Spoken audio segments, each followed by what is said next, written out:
Antes de que me juzgues, déjame contarte cómo terminé aquí.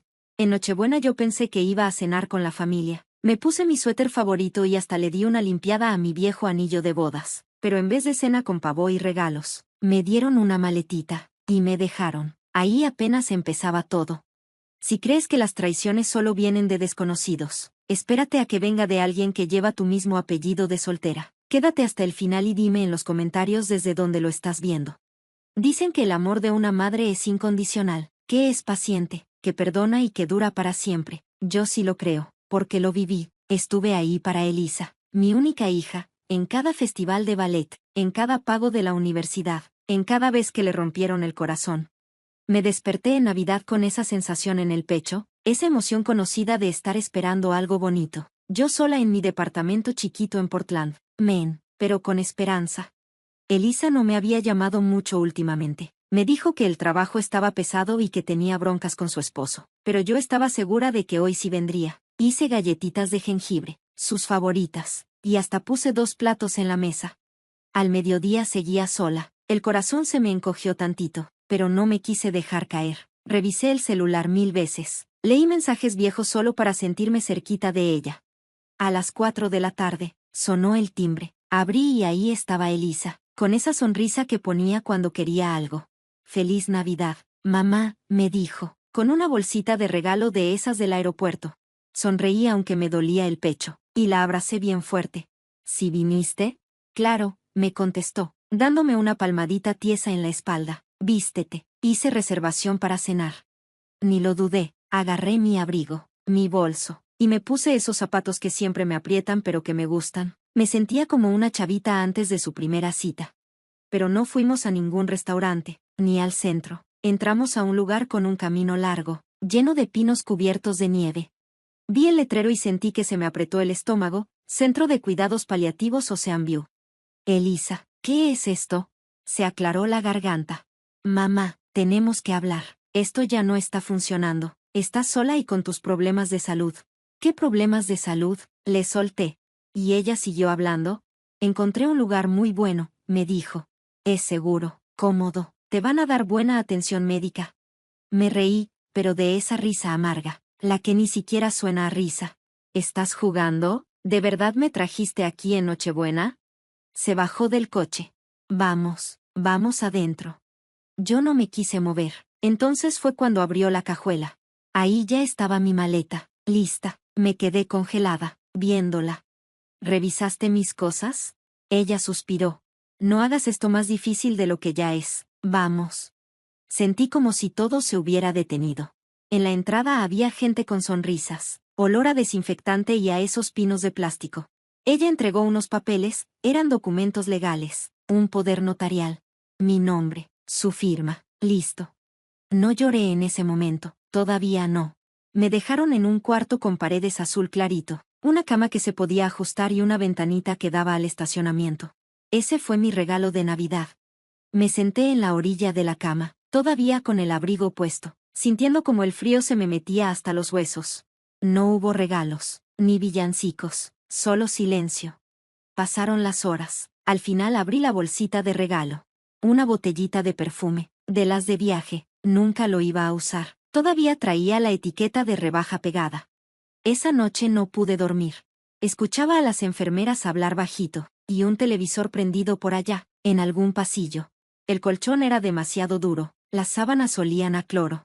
Me puse a pensar en todas las pláticas que tuve con Elisa durante el último año, tratando de ver en qué momento me perdí las señales. Pensé en todas las veces que dije sí, cuando debí decir no. Las veces que la ayudé con dinero, que le cubrí sus errores, que le inventé excusas a los demás. Y todas las veces que aguanté la decepción solo porque la quería. Pero esa noche dejé de justificarla. Algo dentro de mí se rompió, algo importante. A la mañana siguiente, le pedí a una enfermera mi celular. Ella me dijo que mi hija ya se había hecho cargo, que canceló la línea y que dijo que era muy complicado para mí. Ahí me di cuenta, no me trajo aquí para que me cuidaran, me trajo para desaparecerme. Y si yo no hacía algo, lo iba a lograr. Pero no soy tan frágil como creen, ni tantito. Dejé de comer por 2 días. No porque quisiera hacer un drama, sino porque de verdad no me pasaba la comida, ni la verdad. Hay algo que duele muy feo cuando te tratan como si ya no sirvieras. Rompe una parte de ti que ya no vuelve a sanar igual. Había criado a un hijo, había hecho carrera, había amado con todo, y ahora solo era un número de habitación y un expediente médico. Las enfermeras eran amables, la mayoría, pero esa amabilidad a veces se siente como lástima cuando ya no puedes salir de donde estás. Me decían, cariño, mi vida, como si tuviera 10 años, o 100. Nadie me preguntaba qué hacía antes, ni qué me gustaba hacer. Para ellos, yo solo era otra viejita en pantuflas que se le olvidaban las cosas. Y eso que ni se me olvidaban, ¿eh? Mi compañero de cuarto, Walter, dormía todo el día y veía concursos en la tele toda la noche. Casi no hablaba, pero cuando lo hacía, era de sus hijos, que no lo visitaban desde hacía años. Yo lo escuchaba, porque ese dolor del abandono lo conocía muy bien. Intentaba mantener mi mente activa, veía las noticias en la sala común, hacía los crucigramas del pasillo. Volví a leer una novela que ya había leído 2 veces, pero por dentro me sentía cada vez más hundida, más apagada. Y fue al tercer día que conocí a Marcus. Ese día no le tocaba trabajar. Una enfermera se reportó enferma y él entró en su lugar. Era un chavo con barba cortita y ojos amables.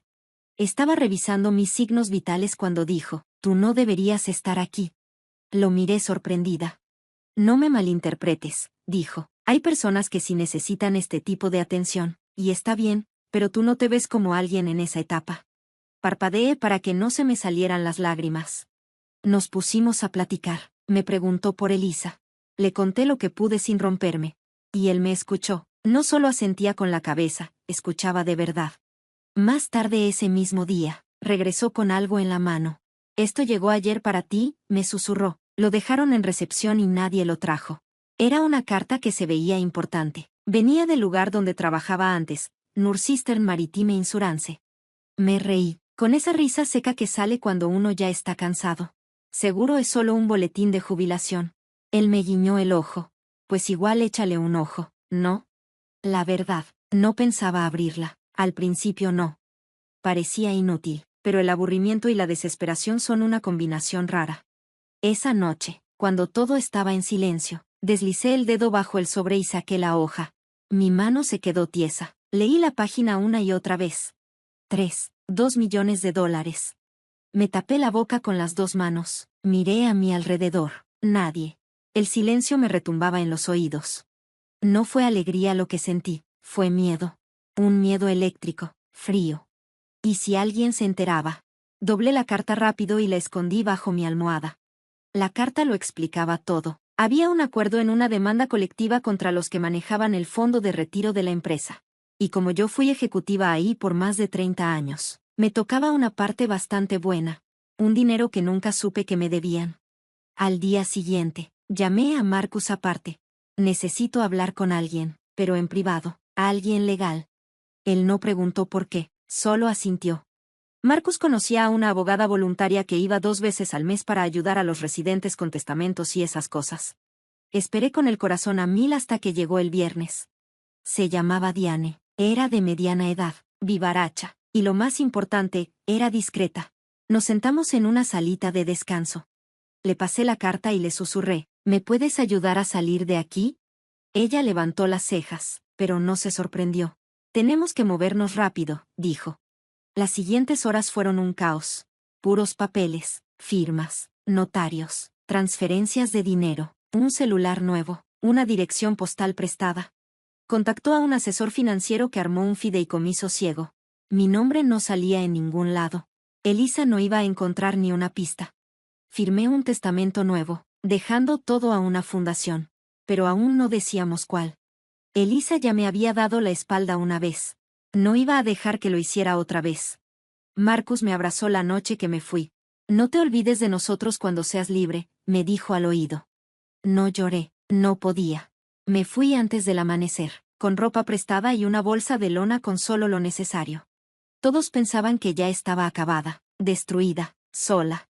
Pero estaba a punto de convertirme en un fantasma, con 2 millones de dólares. Que me buscaran. Nunca se lo iban a esperar. El viaje en tren desde Men fue largo, callado y helado. Me senté hasta atrás, con una gorra bajada, lentes oscuros, abrazando mi bolsa como si llevara ahí mi alma. Y en cierto modo, sí. No sabía bien a dónde iba. Solo sabía que tenía que estar lo bastante lejos para que nadie me encontrara. Ni Elisa, ni su esposo, ni su abogado. Diane me ayudó a comprar una casita sencilla con un nombre falso en la costa de Carolina del Norte. Algo fuera del radar, pero vivible. Sin cámaras, sin vecinos pegados. Solo el espacio suficiente entre yo y la vida que había dejado atrás. Cuando cruzamos la frontera de Massachusetts, respiré profundo por primera vez en muchas horas. La libertad no sabía dulce. Sabía a metal, como sangre y miedo. La casa no era gran cosa. Una construcción de un piso, con la pintura desgastada y un buzón chueco. Pero tenía calefacción, agua limpia y, lo más importante, silencio. No era el dolor de estar en un asilo, rodeada de gente que ya se había rendido. Era otro tipo de silencio. Uno que por fin te deja respirar. Los siguientes días viví como una sombra. Cocinaba cosas sencillas, caminaba al buzón, me sentaba en el porche envuelta en una cobija vieja, viendo cómo el viento arrastraba las hojas secas por el jardín. Veía las noticias una y otra vez, como esperando que mi nombre apareciera en letras grandes. Mujer desaparecida recibe millones en acuerdo. La hija dice que su mamá tiene problemas mentales, pero no hay pruebas. Todavía no. Guardé la carta del acuerdo en una cajita resistente al fuego, debajo de una tabla suelta en el closet del pasillo. Ahí también puse el testamento nuevo, un celular desechable y una nota por si alguien llegaba a encontrar todo eso. Una mañana, como una semana después de haberme salido del lugar Ocean View, el silencio se rompió. Alguien tocó la puerta. Me quedé quieta. Nadie sabía dónde estaba. Ni siquiera tenía una tarjeta a mi nombre. Sentí que el corazón me quería salir del pecho. Me acerqué despacito a la ventana. Era solo un repartidor, con la despensa, parte del trato que Diane había arreglado. Pero no me pude quitar esa sensación rara del cuerpo. Esa tarde, la curiosidad me ganó. Hice un perfil falso en Facebook y busqué a Elisa. Ahí estaba, sonriendo en su foto de perfil como si nada. Como si el mundo no se hubiera derrumbado. En su última publicación decía, si alguien ha visto a mi mamá, Catherine Caldwell, por favor comuníquese conmigo o con la policía de Portland. Lleva varios días desaparecida. Estamos muy preocupados por ella. Debajo, había cientos de comentarios. Gente mandando oraciones, dándole ánimos, diciendo lo buena hija que era. Me reí tanto, que lloré. No tienen ni idea. Ninguno. Pero lo que más me dolió no fue lo que escribió, fue la foto que usó. No era reciente. Era de hace 10 años. Una de las últimas navidades que pasamos juntas. Yo traía un gorrito de Santa y ella me abrazaba. Parecíamos tan felices. Qué fácil es fingir amor en una foto. Esa noche no pude dormir. Me quedé en la sala, viendo la chimenea. Los pensamientos no me dejaban en paz. Me acordé de todas las veces que le di dinero a Elisa, todos los préstamos, todas las mentiras. Me acordé de cómo me hacía dudar de mí misma, diciéndome, eso ya me lo contaste, cuando no era cierto. Últimamente se te están olvidando más cosas. Y yo le creí. Pensé que estaba perdiendo la cabeza por la edad. Pero no. Ella quería que yo dudara de mí, para que cuando tomara el control de mi vida, yo no dijera nada. Pero ya me cansé. No más. A la mañana siguiente, llamé a Diane desde un número nuevo. Necesito que cambiemos el testamento otra vez, le dije. Ella no preguntó. Solo dijo, ¿qué quieres cambiar? Quiero que quede bien claro, Elisa Caldwell no recibe nada. Ni un peso, ni un recuerdo, ni una foto, nada. Hecho, me dijo Diane. Ahora sí estás protegida, Catherine. Pero yo sabía que no. Todavía no. Porque en el fondo, sentía que algo se venía. Y tenía que estar lista. Todo empezó con una carta. Un sobre simple, sin remitente, entre los recibos de la luz y la propaganda. Casi ni la noto, pero el papel se sentía diferente, más pesado, caro. Nada más tocarlo, sentí el estómago revuelto. Adentro venía solo una hoja. Una fotocopia. Mi firma, o algo que parecía mi firma. Y debajo, dos más, una de mi difunto esposo, James, y otra de Elisa. Era un documento de préstamo con fecha de hace 8 años. Un préstamo personal por 50,000 pesos a nombre de James y mío. El logo del banco era real, también el sello del notario. Pero yo nunca firmé ese papel, nunca. Me senté en el sillón viejo, con la carta temblando en mis manos. La firma se parecía a la mía. Incluso la C de Catherine tenía el mismo estilo. Pero algo no cuadraba. Era demasiado perfecta, como si la hubieran practicado muchas veces. James jamás habría hecho un trato así a escondidas. Y Elisa nunca me dijo nada. Fui por la caja a prueba de fuego y saqué la carpeta más vieja que Diane me ayudó a armar. Ahí guardé varios documentos financieros que recuperamos antes de que yo me fuera. Revisando, encontré 3 papeles más, todos con mi firma, falsa. En ese momento lo entendí todo. Elisa nos había estado robando a James y a mí desde hace años. Eso explicaba por qué las cosas estaban tan tensas en nuestros últimos años juntos. Como James evitaba hablar de dinero. Por qué de repente nos alcanzaba menos. Y como Elisa siempre tenía alguna emergencia, pero cada año traía coche nuevo. Yo pensaba que las discusiones en la noche eran por la enfermedad de James. Que habíamos cancelado vacaciones por mala suerte, por el mercado, por la edad. Pero no. Era Elisa. Esta vez no lloré. No me salieron las lágrimas. Me senté frente a la computadora y empecé a investigar. Pasé los siguientes 3 días armando el rompecabezas. Elisa había falsificado varios préstamos usando los números de seguro social de James y el mío. Las cantidades eran diferentes, 20,000 por acá, 35,000 por allá. Algunos préstamos ya estaban pagados, otros habían sido pasados como deudas viejas. James debió haber cubierto casi todo antes de morir, y se llevó la vergüenza con él. Pero había una cuenta todavía activa. Debía más de 80,000 pesos, y dejó de pagarse 3 meses antes de que me metieran a Ocean View. Me quedé en esa sala chiquita en Carolina del Norte, en la oscuridad, con la computadora frente a mí. Apreté tanto las manos que me dolían los nudillos. Esto no era solo una traición. Era robo, fraude, un delito. Llamé a Diane otra vez. Tengo nueva información, le dije. Documentos falsos, préstamos. Fue Elisa. Te creo, me dijo con calma. ¿Quieres denunciarla? Todavía no, le dije. No porque dudara. Ya no dudaba. Solo quería que Elisa sintiera miedo primero. Quería que se preguntara si yo ya sabía. Porque la verdad, ya no me estaba escondiendo. Ahora yo era la que cazaba. Empecé a juntar todos los papeles. Cada cuenta a mi nombre, cada correo viejo, cada carta financiera que Elisa mandó como si fuera yo. Incluso contacté al banco donde teníamos cuentas, usando un pretexto legal que Diane me ayudó a redactar. Poco a poco, el rompecabezas tomó forma. Y lo que descubrí, me heló la sangre. Elisa había sacado un préstamo con intereses altísimos usando la empresa de consultoría que James y yo fundamos en los 90. Era un negocio chiquito que corríamos desde casa en ese entonces. Ella usó esa empresa, que aún estaba registrada, para conseguir una línea de crédito por 120,000 pesos. Firmó usando el nombre de James, 2 años después de que él muriera. Eso no solo es inmoral. Eso es fraude federal. Guardé todo en una carpeta cifrada. Hice respaldo y también una copia impresa, que escondí en la caja bajo el piso. No sabía cuánto tiempo me quedaba. Si Elisa estaba tan desesperada como yo pensaba, y si se enteraba de que me fui con millones, iba a venir por mí, pronto.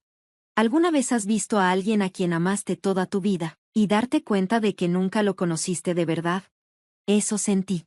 Pasar página tras página viendo cómo mi hija estaba metida en una red de engaños tan grande, que me daban ganas de vomitar. La mujer a la que una vez le enseñé a andar en bici, se había vuelto una desconocida. Pero no cualquier desconocida, una peligrosa. A estas alturas, ya tenía todo claro. Elisa había falsificado mi firma, le había mentido a los bancos, manipuló a James para que la cubriera y, lo peor de todo, lo hizo todo fingiendo ser una hija buena y cariñosa. Pero lo más fuerte lo descubrí con una simple búsqueda en una base de datos pública. Con un poco de ayuda del acceso que me dio Diane, lo encontré. Elisa Calvel estaba siendo investigada a nivel federal por fraude en sus declaraciones de impuestos, malversación de fondos y robo de identidad. Ese último, ese fue el que más me pegó. Abrí el archivo del caso, con la mano temblando. Muchos detalles estaban ocultos, pero las acusaciones eran claras. Elisa había creado identidades falsas, inflado ingresos, inventado deducciones y usado todo eso para robar dinero en reembolsos. Algunas identidades eran de gente ya fallecida, otras de personas mayores, y algunas, de personas vivas, como yo. El SAT, IRS, había marcado varias declaraciones de impuestos hechas a mi nombre durante los últimos 3 años. Yo ni siquiera sabía que existían. Me quedé viendo la pantalla, con la mente dando vueltas. ¿Había planeado robarme desde el principio? ¿Fue por eso que me mandó tan rápido a esa casa de retiro y apagó mi teléfono? No fue por cuidarme, fue para callarme. Para mantenerme lejos, confundida, sin poder hacer nada. Me levanté del escritorio y caminé por la sala, de un lado al otro, con la mano en el pecho tratando de calmar los nervios. Mi propia hija había usado mi nombre como una herramienta más para sus planes. Y cuando todo se le empezó a salir de las manos, pensó en encerrarme como si yo fuera un estorbo. Pero ya no era un cabo suelto. Ahora yo tenía el control del hilo. No llamé a la policía, todavía no. Me puse a documentar todo.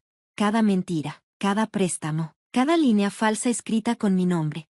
Imprimí todo y lo guardé en carpetas, bien organizadas por fecha. También empecé a grabar notas de voz.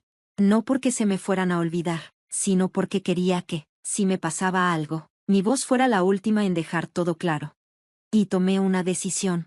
Le mandé por correo, de forma anónima, una copia de todo el expediente al Departamento de Justicia. No como una denuncia formal, todavía no, pero sí para dejar una semilla plantada. Ya tenían la evidencia. Si algún día me pasaba algo, ya sabrían por dónde empezar a buscar. Aún así, no podía sacudirme la idea de que Elisa lo presentía. Empecé a notar que ciertos coches se quedaban más tiempo de lo normal cerca de la casa. Un día, una mujer tocó la puerta diciendo que estaba haciendo un censo de la zona. No le abrí, solo miré por la cortina, con el celular en la mano. Cada ruido, cada timbre, me hacía brincar. Y aún así, no me fui. No esta vez. Volví a llamar a Diane. Necesitamos terminar lo del fideicomiso, le dije. También le hablé del testamento. Quiero que todo esté protegido. Ella estuvo de acuerdo. Pusimos todo a mi nuevo nombre, con capas de protección legal. Si Elisa algún día intentaba reclamar algo, no tendría chance en ningún juzgado del país. Pero por más que me protegiera con papeles y estrategias, el golpe emocional llegaba en los momentos más tranquilos. Me sentaba sola en las noches y pensaba en Elisa de niña, su risa, sus rodillas raspadas, cómo se dormía en mi hombro. También recordaba sus años de adolescencia, cuando todo se complicó, pero yo nunca me rendí con ella. Las llamadas desde la universidad, los silencios de repente, la distancia que fue creciendo. ¿Cómo no me di cuenta? ¿Cuánto tiempo llevaba Elisa alejándose mientras yo seguía tratando de acercarme? Tal vez esa es la peor clase de traición, la que ves venir poco a poco, en cámara lenta. Y aún así quieres creer que es otra cosa. Pero ahora ya lo sabía. Y no iba a dejar que ella reescribiera el final de mi historia.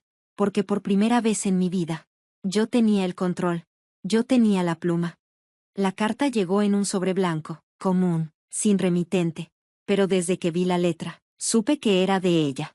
Elisa siempre escribía con letras grandes, redondeadas, como si hasta su caligrafía quisiera llamar la atención. Adentro solo venía una frase: sé lo que hiciste y esto no ha terminado. La leí 2, 3 veces. Y luego me reí. No porque me hiciera gracia, sino porque era justo el tipo de amenaza arrogante que esperaba de ella. Nada de, te extraño. Nada de, ¿dónde estás? Solo eso, una advertencia. Doblé la carta con cuidado, y la guardé en mi carpeta de evidencia, que cada día era más grande. Llevaba ya casi 3 semanas desaparecida.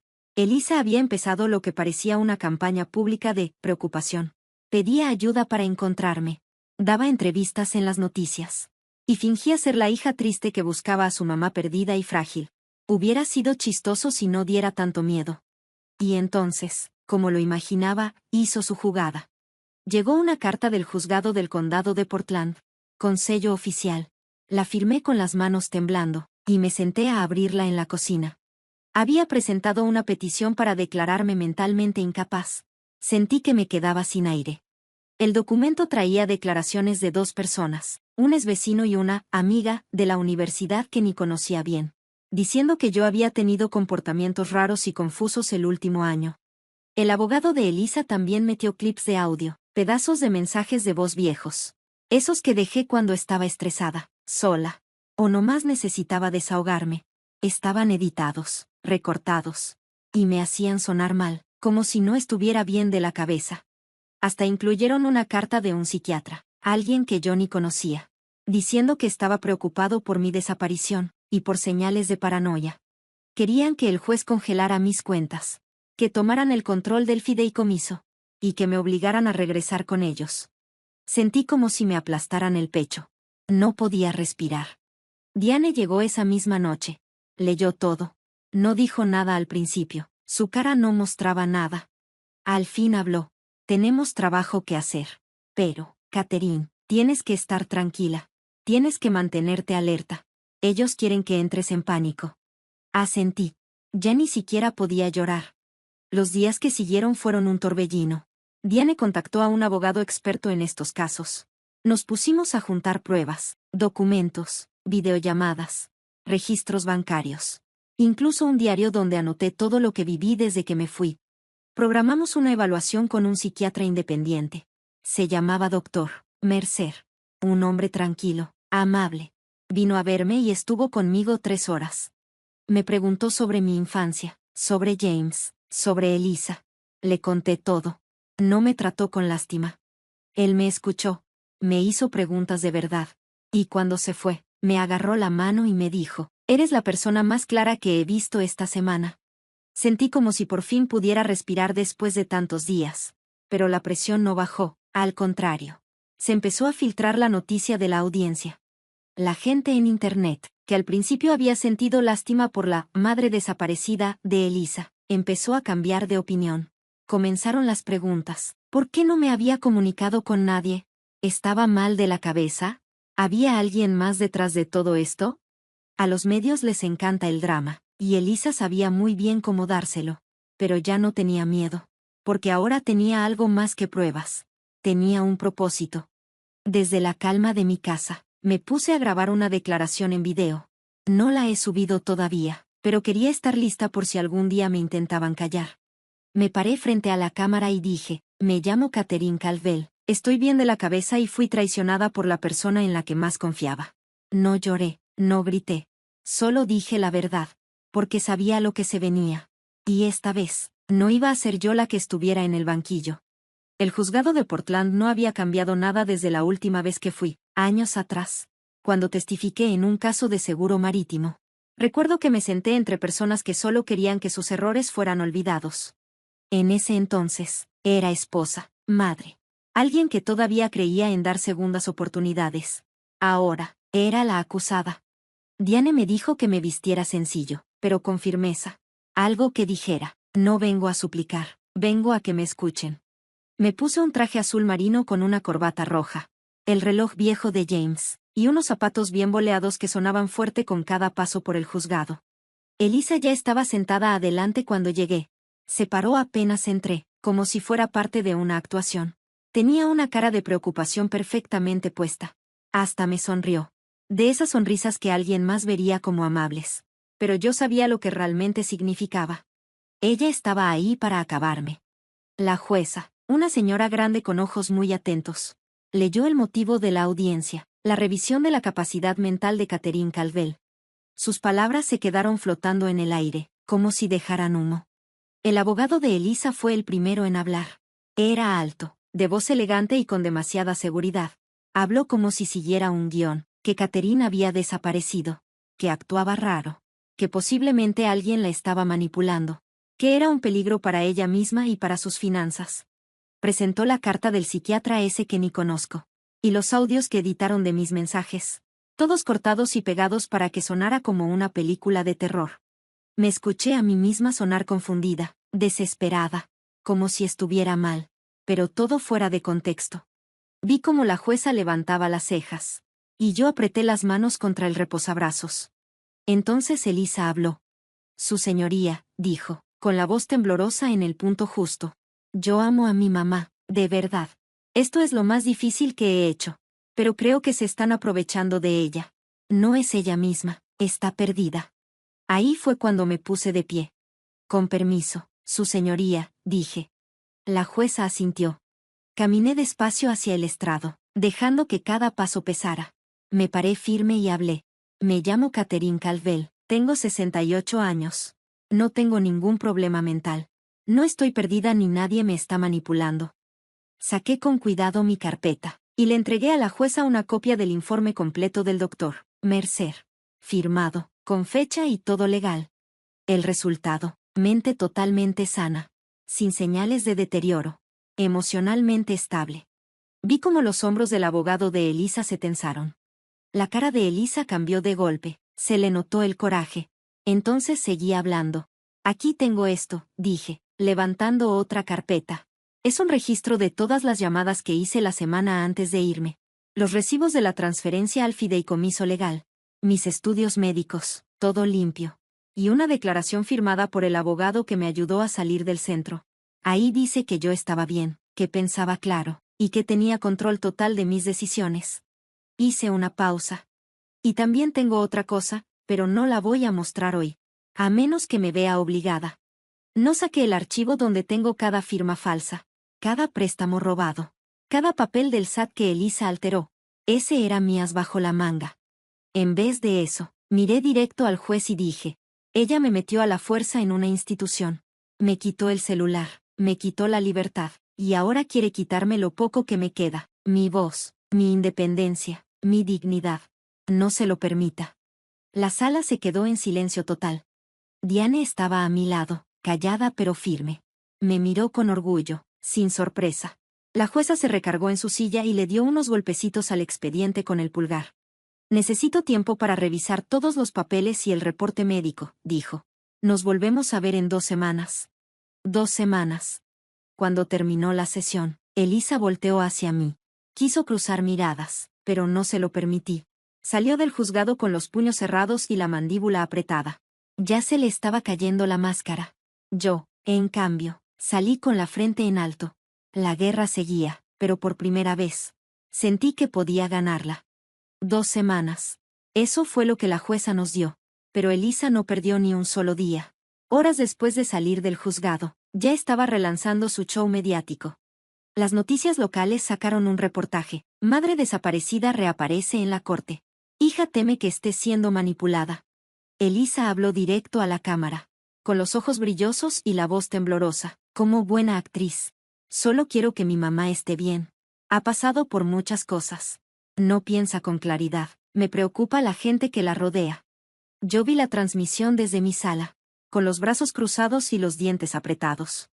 ¿Gente peligrosa? No había nadie más que yo. Catherine Calvel, la mujer que la crió, que se partió el alma, que perdonó cosas que ninguna madre debería perdonar. Y ella tenía el descaro de pintarme como si fuera una marioneta. Ahí fue cuando lo entendí. La guerra silenciosa que yo llevaba en el corazón, ya no bastaba. Era hora de hacer algo. Llamé a Diane.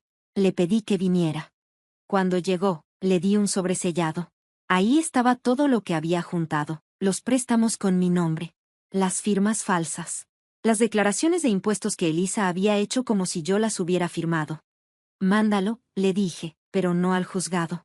Mándalo directo al Departamento de Justicia. Diane abrió el sobre, revisó todo y asintió. Esto sí que les va a interesar. Eso espero.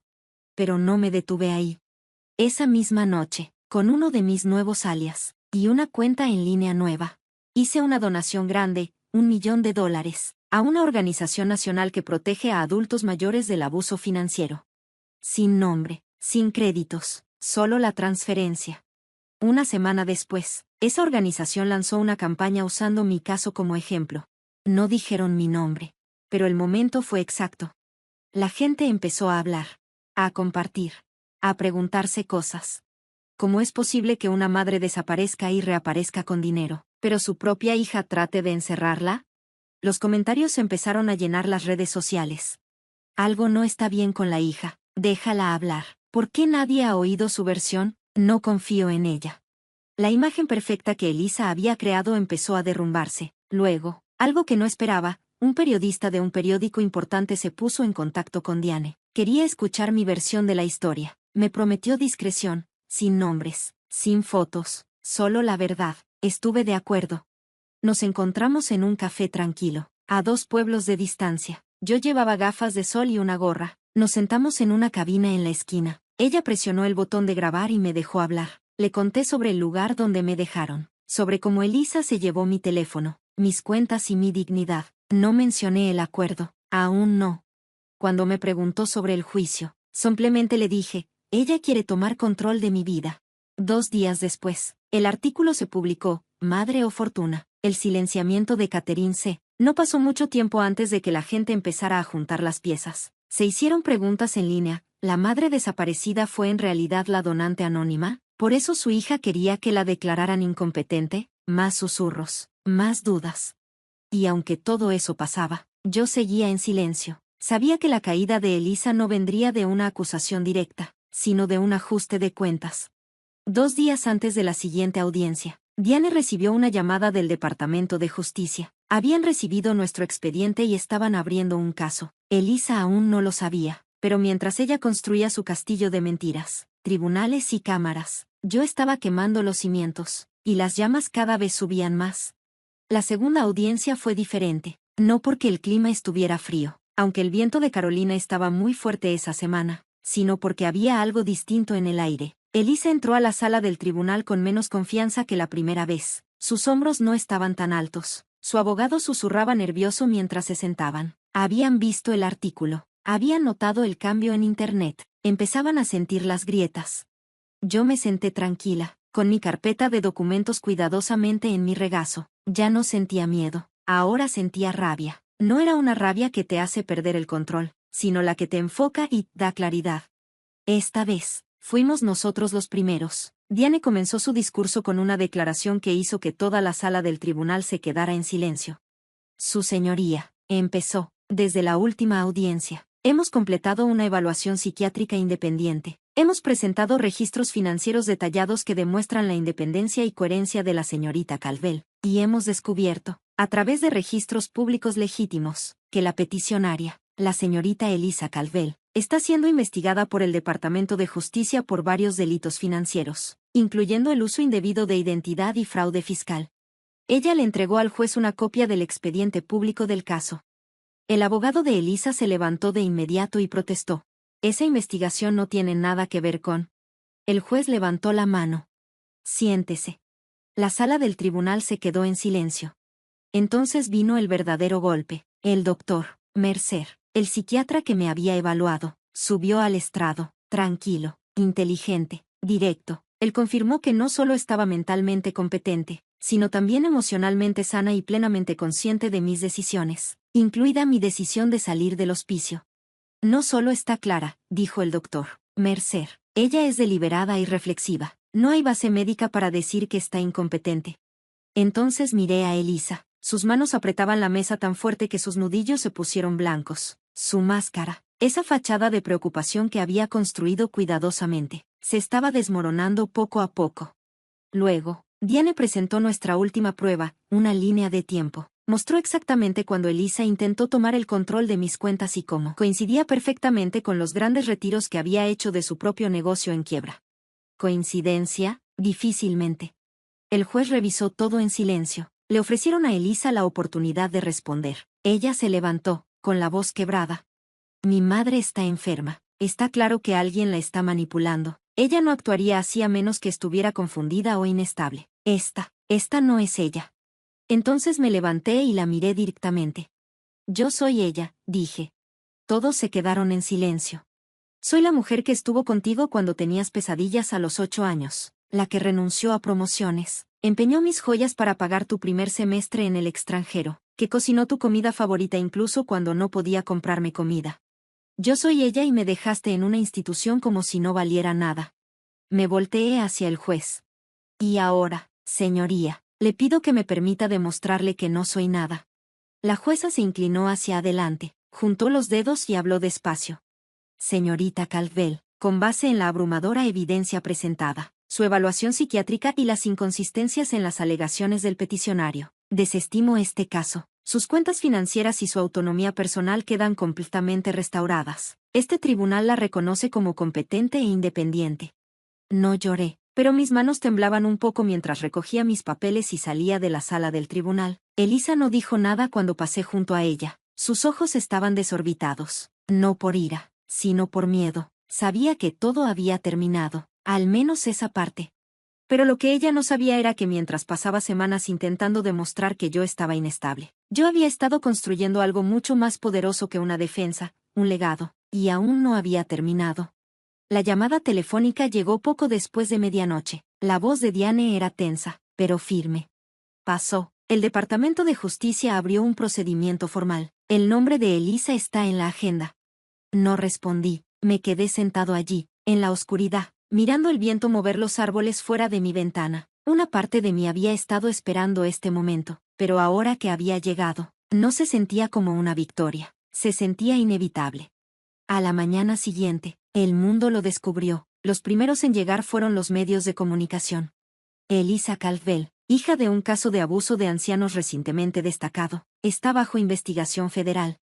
Mi nombre no fue mencionado, no directamente, pero los puntos estaban demasiado cerca como para no conectarlos. La gente recordó a la madre desaparecida, la batalla judicial, el donante anónimo, la frágil mujer que desapareció pero se mantuvo firme en el tribunal semanas después. Ahora su hija perfecta se estaba desmoronando y querían saber de mí.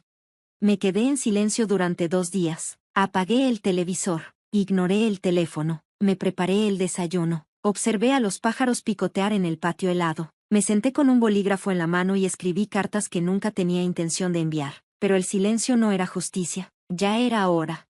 Me puse en contacto con Sara, la periodista que me había conocido en secreto semanas antes. Le dije que estaba lista para hablar, esta vez frente a la cámara. Sin alias, sin más sombras. Programamos la entrevista para el viernes siguiente. Noticias nacionales completas. Él me preguntó si estaba segura.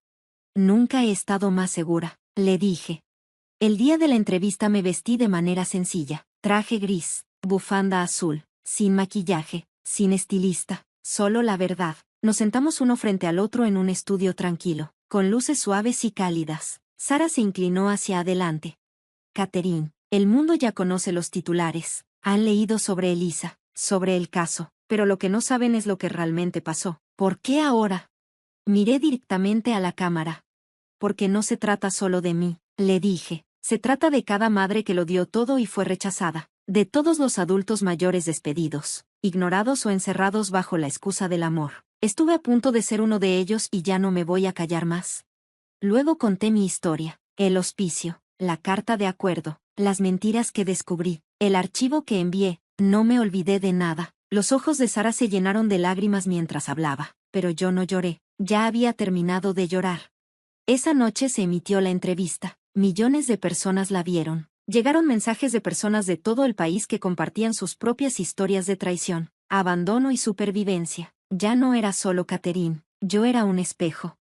Elisa no habló públicamente, pero fuentes cercanas a ella dijeron que estaba devastada porque su vida se estaba desmoronando. Bien, ella había construido esa vida sobre la manipulación, y ahora se estaba derrumbando bajo el peso de su propia crueldad. Pero yo no me regodeé, dije. Me puse manos a la obra. Hice planes para crear una fundación que protegiera a los ancianos del abuso legal y financiero. No solo un nombre, sino con apoyo legal real, financiación real, defensa real. La llamé Fundación Esperanza para los Ancianos, porque si iban a usar mi nombre para quitarme mi dignidad, yo lo usaría para devolverla. Así que el dolor persistía, no porque Elisa estuviera sufriendo, sino porque una vez la amé con una lealtad que me cegó, y ahora tenía que aprender a vivir sin esa ilusión, pero ahora tenía algo mejor, tenía la verdad, y nadie podría quitármela de nuevo. El arresto de Elisa no llegó con sirenas, llegó con titulares. Elisa Caldwell acusada de múltiples cargos de fraude electrónico, robo de identidad y evasión fiscal. Leí las noticias en una mañana tranquila, con mi café en la mano, y un gato callejero al que había estado alimentando se acurrucó a mi lado en el porche. La casa estaba en silencio. Solo se oía el zumbido del refrigerador y el viento moviendo las persianas. Estuve mirando el artículo por mucho tiempo, no porque no lo creyera, lo creía, sino porque había imaginado ese momento tantas veces que cuando finalmente llegó, casi me pareció un déjà vu. Ella estaba en libertad bajo fianza. Claro, el dinero puede comprar tiempo, pero no paz. Pero el daño ya estaba hecho. Su nombre ya era sinónimo de traición. Los antiguos clientes retiraron su negocio. Sus líneas de crédito fueron congeladas y sus amigos desaparecieron. Incluso su marido hizo un comunicado por medio de un abogado. Estaba pidiendo el divorcio. Ella estaba sola ahora. Debería haberme sentido triunfante, pero lo único que sentí fue vacío. Lo que pasa con sobrevivir a una traición es que no te deja completo, te deja más sabio, sí, más aguda, más fuerte, tal vez, pero algo suave muere dentro de ti. Esa confianza ciega, esa creencia de que el amor es suficiente para mantener a alguien leal, no me dolió esa suavidad, la enterré. Era un sábado frío cuando entré al centro de la ciudad por primera vez después de la entrevista. La gente me reconoció, no susurraron, no se quedaron mirando, sonrieron. Una mujer, de unos 50 años, me tocó el brazo y me dijo, le diste a mi madre el valor para hablar sobre su cuidadora. Un joven detrás del mostrador de la farmacia deslizó una nota en mi bolsa de recetas. Mi abuela dice, gracias. No busqué esta atención, pero llegó suavemente, como la luz del sol a través de nubes pesadas. Diane pasó por mi casa esa tarde, le ofrecieron un trato. Dijo que serían 8 años si se declara culpable. Si no, iría a juicio. Y ella todavía fingía que todo era un malentendido. Cree que puede ser más astuta que el sistema. Negué con la cabeza. Ha estado fingiendo toda su vida. Diane dudó. Ella aún no ha intentado hablar contigo. La miré a los ojos. No directamente, pero entendí algo. Una tarde, mientras estaba en la cocina, un sobre sin marcar se deslizó bajo la puerta de mi casa. Era del funeral de James. Yo, con un traje negro, mirando el ataúd. Elisa a mi lado, sosteniéndome el brazo con una expresión solemne. En el reverso solo había una frase escrita a mano por ella: siempre creíste en mí. Lamento que no haya sido suficiente. Estuve sentado con esa foto durante horas, sin llorar, sin enfurecerme, solo recordando a la niña que pedía un cuento más antes de dormir. El adolescente que estrelló mi coche y lloró cuando no le grité. La mujer que me abrazó más fuerte de lo habitual el día que murió su papá. Todos eran partes de ella y yo los amaba. Pero el amor verdadero, exige verdad. Y Elisa eligió mentir. Esa noche, quemé la foto en la chimenea. No por odio, sino por liberación. Miré cómo las llamas rodeaban el papel, quemando los bordes y borrando la sonrisa. No necesitaba una foto para recordar. Necesitaba paz. Y casi la conseguí. La mañana que regresé a Ocean View, el cielo estaba gris, de esos grises que suavizan el mundo sin esconderlo. Me quedé afuera de las instalaciones un buen rato, mirando el mismo lugar donde me habían dejado, como si fuera equipaje. El estacionamiento estaba tranquilo, los árboles estaban sin hojas, pero algo había cambiado. Las puertas principales se abrieron y Marcus salió antes de que pudiera llamar. Se quedó sin aliento cuando me vio. Oh Dios mío, Catherine. Sonreí. Soy yo. Nos abrazamos, no cortésmente, no brevemente, sino como dos personas que habían sobrevivido a algo. Sus brazos estaban cálidos y me di cuenta de cuánto tiempo había pasado desde que me sentí segura en el abrazo de alguien. Por dentro, el lugar se sentía diferente. Los pisos estaban recién encerados, las luces más brillantes. La sala común tenía libros nuevos, una televisión mejor, y café de verdad se estaba haciendo en un rincón. Escuché lo que hiciste, dijo Marcus, llevándome a un banco tranquilo en el pasillo. Las donaciones, las entrevistas. Catherine, lo cambiaste todo. No, le dije, simplemente dejé de dejar que la gente decidiera quién era yo. Recorrimos juntos los pasillos. Visité la antigua habitación de Walter. Ahora era una pequeña biblioteca. El personal me miraba, algunos sonriendo, otros sorprendidos. Algunos residentes me reconocieron. Asentí a cada uno. Ya no eran invisibles, y yo tampoco lo era. Esa tarde, di un discurso en la nueva sala de actividades. Había sillas plegables y el personal había hecho galletas. Marcus me presentó como si fuera alguien famosa, pero yo negué con la cabeza. No estoy aquí porque sea rica, empecé, y no estoy aquí porque me hayan tratado mal. Estoy aquí porque me silenciaron. Y sé cuántos de ustedes todavía se sienten así. Todos los ojos estaban en mí. Algunos se llenaron de lágrimas. Quiero decirles algo que me hubiera gustado que alguien me hubiera dicho hace mucho tiempo. Dije, no son una carga, no están olvidados, y aún no han terminado. El aplauso empezó suave, luego fue más fuerte. Sonreí, sintiendo todo lo que había pasado en esas noches solitarias, ahora reemplazado por algo más cálido, algo pleno. Cuando regresé a casa, terminé de organizar el fideicomiso. La Fundación Elderope se convertiría en una organización nacional para dar apoyo legal y financiero a personas mayores que corrieran el riesgo de ser explotadas. Contrataríamos abogados, crearíamos líneas directas y haríamos alianzas con centros de atención para mayores y tribunales. Elisa aceptó el trato. 8 años. Intentó mandarme otra carta, pero la devolví sin abrir. Ese capítulo ya estaba cerrado. Pasé los últimos días del año escribiendo cartas a todas las personas que me ayudaron. Diane, Marcus, incluso el doctor Mercer. Les agradecí no por salvarme, sino por estar a mi lado mientras yo me salvaba.